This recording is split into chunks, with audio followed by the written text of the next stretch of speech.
최근 경기도 동탄에서 전 연인에게 납치돼 살해된 피해자는 사건 발생 이전에 고문에 가까운 폭행을 당했던 것으로 확인됐습니다. 경찰은 그런데도 상담만 진행한 채 사건을 접수하지 않았고 피해자는 결국 목숨을 잃었습니다. 김선희 기자가 보도합니다.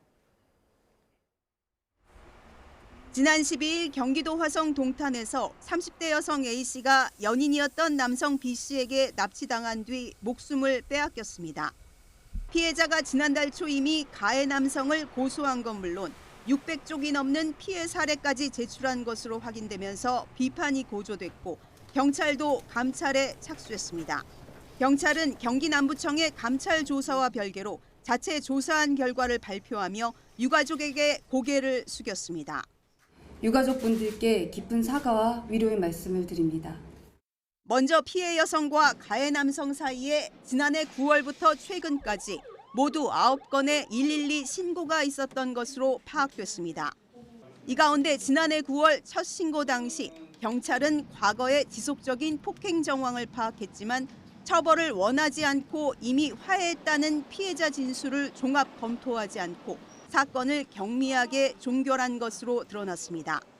게다가 당시 현장에 출동한 경찰관이 가정폭력이 아닌 교제폭력 사건으로 처리하면서 관계 법령에 따른 조치를 하지 못한 것으로 파악됐습니다.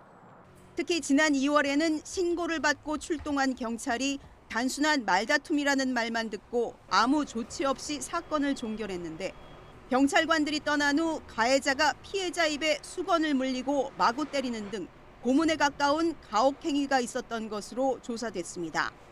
그리고 이어진 추가 신고에서 심각한 피해 사실을 확인했음에도 사건 접수하지 않고 상담으로 마무리했습니다.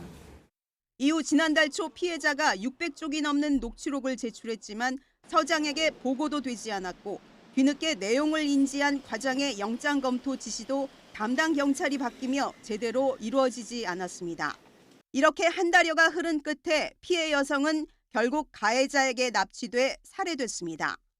미흡했던 조치를 인정한 경찰은 비슷한 일이 다시 발생하지 않도록 진행 중인 사건을 전수 점검하고 피해자 보호 조치가 제대로 되고 있는지 꼼꼼히 살피겠다고 강조했습니다. 무고한 생명을 잃은 뒤 내놓은 재발 방지 대책을 계기로 불안에 떠는 피해자들이 이제는 경찰을 믿고 기댈 수 있을지 지켜봐야겠습니다. YTN 김선희입니다.